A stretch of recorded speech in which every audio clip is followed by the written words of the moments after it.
Herkese salam, kanalıma xoş gəlmisiniz. Xəbər verdiyimiz kimi bloger Arzu ev dustaqlığına buraxılıb. Onun hansı ölkədə ev dustaqlığı olacağı isə məlum deyil.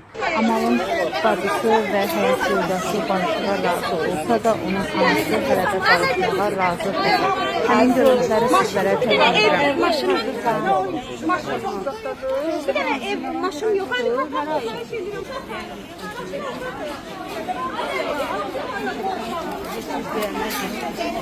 Bunu da analar var, bacılar var. Bibiler var sensin böyle. Seni çok sevdim.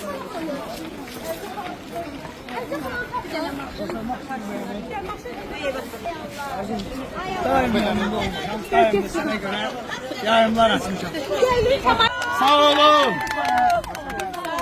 Vəkil sana da eşk olsun. Vəkil. Sağ olun.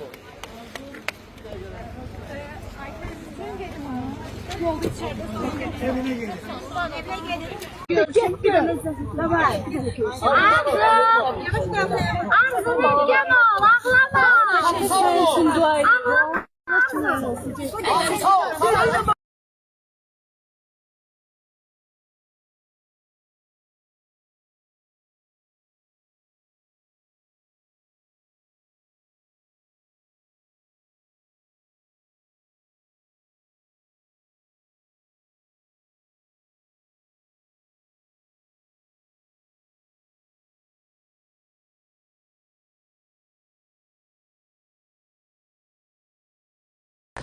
Ya övladların danışarsan azadlıq hissi başqa hissə Arzu.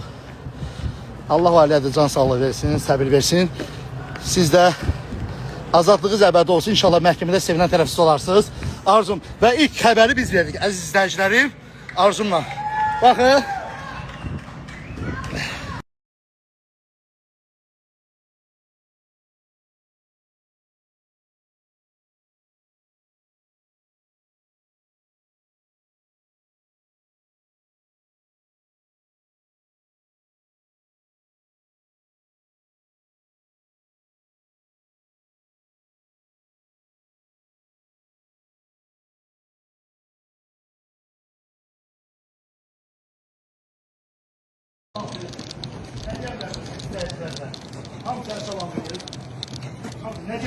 Şükür Allah.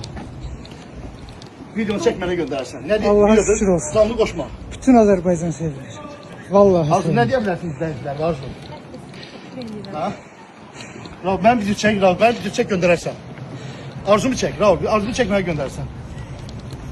Təəssüratları bir neçə gündür bax. Orada bir cəza çəkdirir. Kimlərə təşəkkürüm var. Ya övladların danışarsan. Azadlıq hissi başqa istər. Allah ailədə can sağlığı versin, səbir versin. Siz də azadlığınız əbədi olsun. İnşallah məhkəmədə sevinən tərəfsiz olarsınız. Arzum və ilk xəbəri biz verdik. Əziz izləyicilərim, Arzumla. Baxın. Arzum, izləyicilər sənə hamı salamlayır. Bəli, ilk xəbər bizdəndir. İlk xəbəri mən verdim, dostlar. Raul, telefonu götür mənim telefonumu. Çok, sen ben video çek gönder bana. Kısa çek, kişi de geleyim.